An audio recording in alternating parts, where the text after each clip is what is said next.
Welcome to The Record Show, your virtual spin around the vinyl industry. Brought to you by Radio Wasteland Records. Yes, Midland has a record store. Here's your host, Jim Gleason. Well, greetings from the Wasteland and welcome to yet another edition of The Record Show. Before we get started with today's festivities, I'd like to thank everyone for tuning in over the past several weeks and for all of the new subscribers. If you haven't done so yet, though, we'd ask very politely that you give that subscribe button a hit. Make sure you ring the bell also so you get notifications whenever we put new videos up. Well, coming up on today's show, we'll take a closer look at that Cooper album we've been talking about for the past few weeks, and we'll check in with our friend Ken Norton from Ingram Entertainment to get caught up on all of the new releases headed our way. But first, you may know him as one of the founding members of the Black Crowes, or maybe you know him as the host of the nationally syndicated radio show, Steve Gorman Rocks. Ladies and gentlemen, welcome to The Record Show, Mr. Steve Gorman. Steve, thank you so much for being here today. I am pleased to be here, sir. Thanks for asking me. There is so much stuff that I'd like to cover with you, but first and foremost, man, let's talk about the Black Crowes. Let's get into the root of this. You were at the forefront, I think, of a great musical, I don't want to use the word revolution, but just kind of a great time in music in the mid-'80s through the late '80s into the '90s, really the height of college radio back then. Right. What was that like being in an up-and-coming group right at that time? Well, it was huge to me. You know, I started when college radio took off. I started college in the fall of '83. You know, I went to college as a freshman at Western Kentucky University, and I hung a big REM poster up. You know, Murmur. That was my life in 1983. You know, so I was at a time that I look back on as my favorite time in music ever. REM and the Replacements and Let's Active and the DBs, mostly. Not by design, it just turned out to be a lot of Southern indie bands. You know, what 90s we called it alt rock. In the 80s, there was an independent music scene. And I was obsessed with all that. That's where I came from. The Black Crowes came out of a band called Mr. Crow's Garden. The members of Mr. Crow's Garden, me and the Robinson brothers, we all were obsessed with that scene. The local scene in Atlanta, you know, we're an hour away from Athens, Georgia. We had our own scene there, but it was kids from the 70s doing their own thing in the 80s, you know, taking a page, 70s music. You know, we all cut our teeth as kids listening to those records, but when it was time to start playing instruments, it was a little easier to play Replacements covers than Allman Brothers covers. You know what I'm saying? It was like, yeah, hey, how many chords are in this that song? Do you have to swing or can you just hit hard? You know, that's where we started.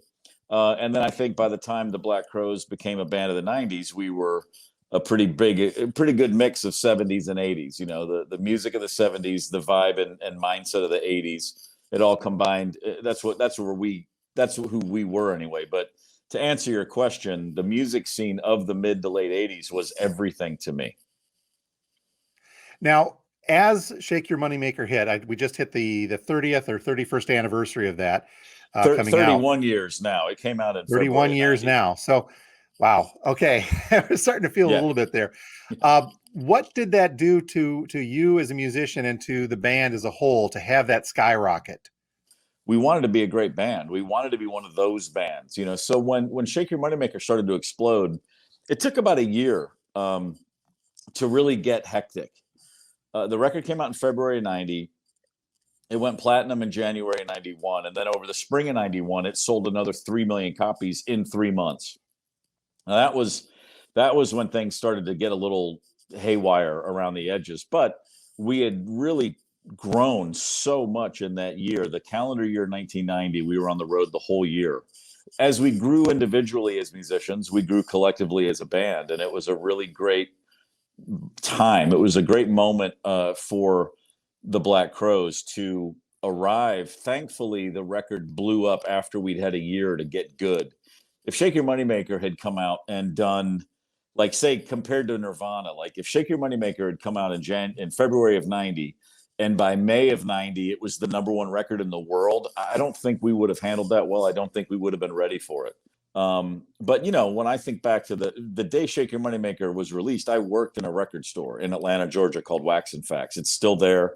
It's an iconic place in the Atlanta music scene. I got up on a Tuesday morning, went in before we opened, and I was putting my own album in the bins, and I was like, I kind of thought I was supposed to be on tour by now or be a rock star or something, but I was still just doing it. But, and I've told this story a million times because it's true and it's real.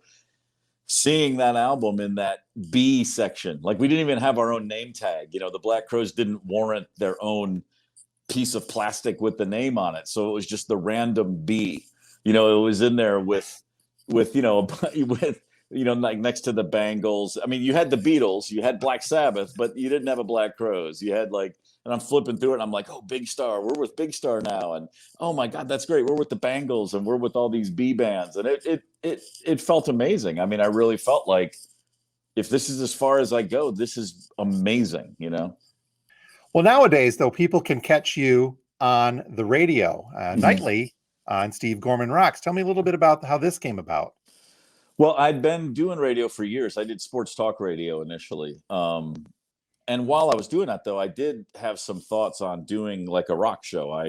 When I was still touring and in the Black Crowes, I never would have wanted to do rock radio. It was just too close. It seems like it just didn't make sense to me. Doing sports for a few years really sort of cleansed that palette. And I started thinking, well, I think maybe now it would make more sense for me to do a show in the rock realm. And we pulled the plug on the sports show. And then I was writing my book, and that was great because I needed some time to really focus on the book. I finished that, got that whole thing edited.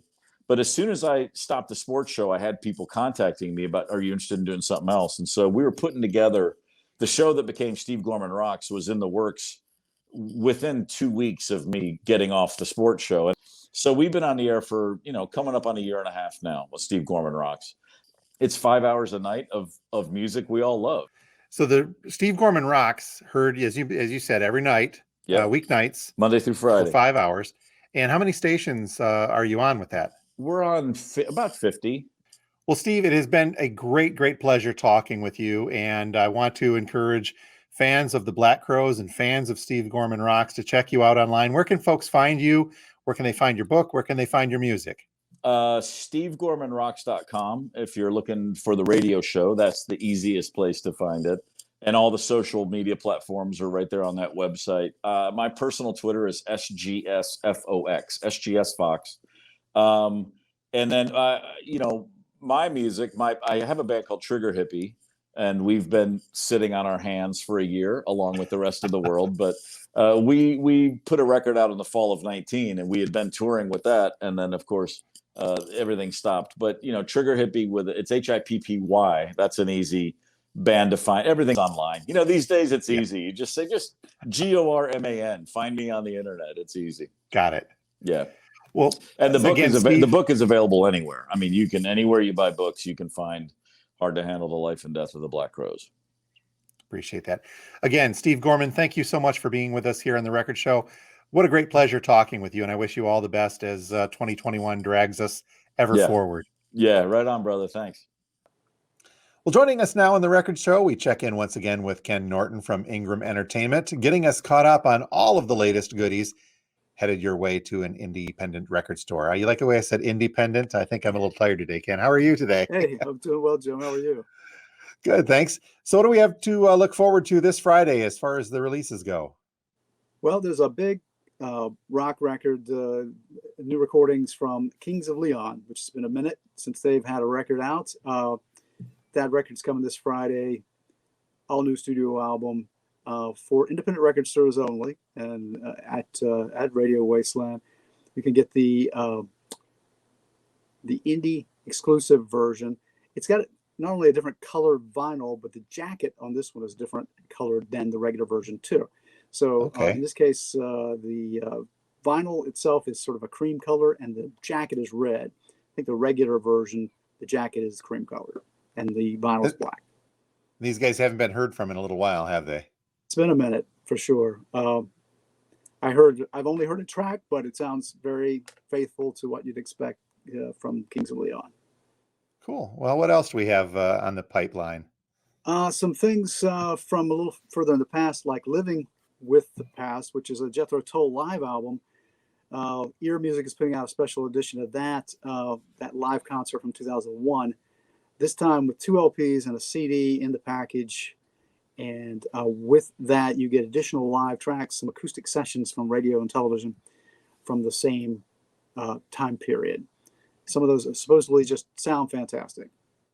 Cool. Now, Living in the Past, the Jethro Tull album, collectively speaking, that's the one that came in almost a hardcover booklet in some of the original pressings of that. So that's kind of a cool play on that. And hopefully that is going to be a cool album to look forward to for Tull fans. I think so. Renowned for their live performances. Additionally, the Sugar Hill Gang, they collected the best of the Sugar Hill Gang and put it out on 2 LPs with a remastered gatefold package and original liner notes on that one. A little pricey, but a piece of music history for sure. It is. Rapper's Delight is going to be on there, I'm going to assume, if it's the best of theirs. Oh yeah, but they had more hits and more tracks that were real seminal, in terms of hip hop. Speaking of seminal and going back a ways, this is from 1959. The Dave Brubeck Timeout was his big, of course, breakthrough album that people still refer to and listen to today. So this is the Time Outtakes. Never before heard recordings from the same sessions, various versions of the same songs that appear on Timeout, but also tracks that otherwise have never been available anywhere. 7 tracks, and again, first time anywhere. This is from the Dave Brubeck label. Not sure if Dave has passed, but somebody has picked up the rights to his archives and is putting out this piece. Looks very nice.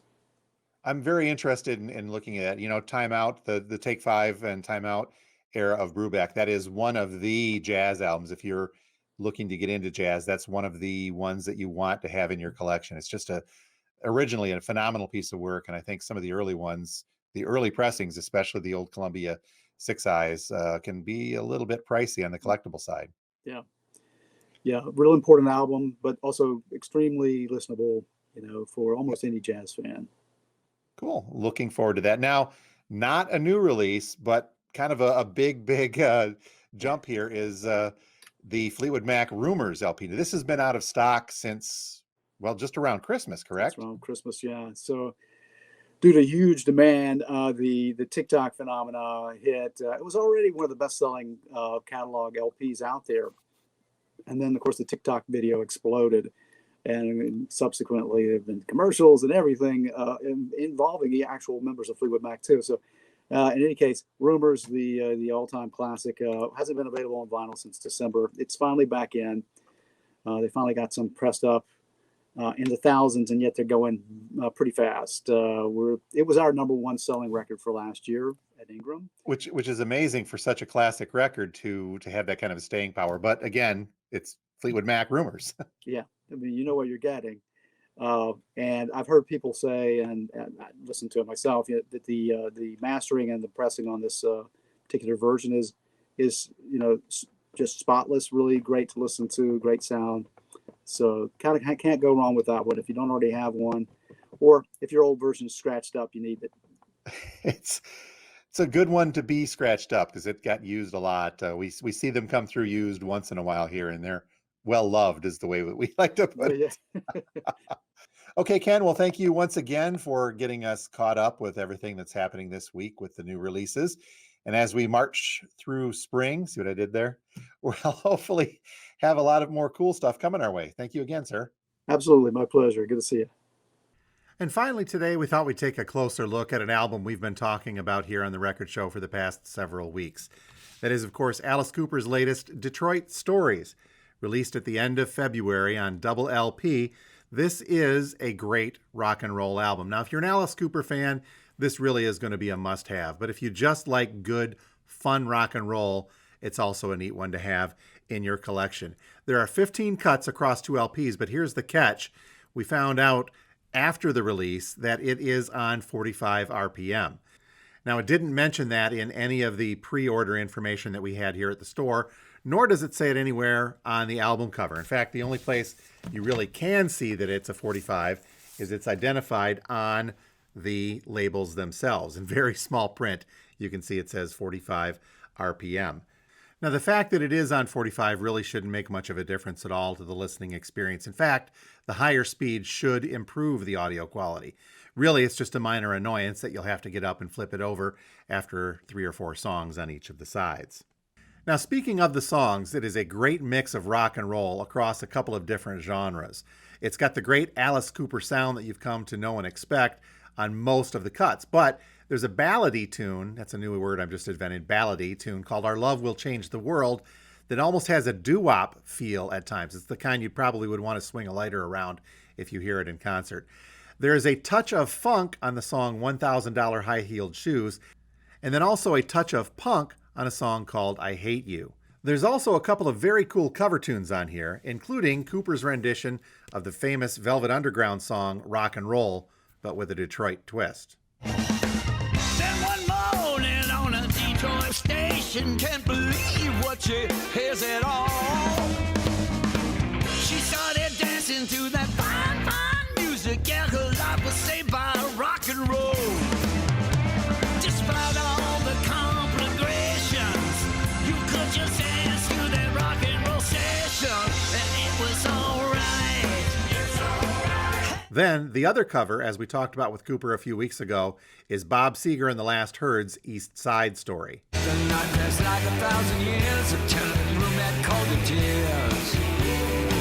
Then came a knock up on the door, documents you'd never seen before. Did you know Johnny Brown, miss? Oh, we hate to tell you this, but has he a relative you know? And she cried no. As for the collectability in the long run for Detroit Stories, it really is going to depend on which version you end up with. According to Discogs, there are 8 different vinyl versions of this floating around out there, from the standard black to the very, very nice looking red vinyl that was issued throughout the US. But there's also some other European versions floating around out there on colored vinyl ranging from white to purple to blue to clear, and one even with black splatter on white vinyl that they're calling a spider eye. Those seem to be going for a little bit more in the asking price on Discogs right now, but that doesn't mean that the red independent exclusive vinyl version won't be up there as well.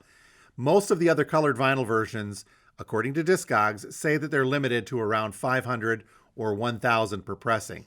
And the red vinyl version right now says it was limited to 500, but I kind of doubt that number. Even though they were very, very strictly rationed here in the US, I think that the pressing is considerably more than the 500 right now that Discogs says it is.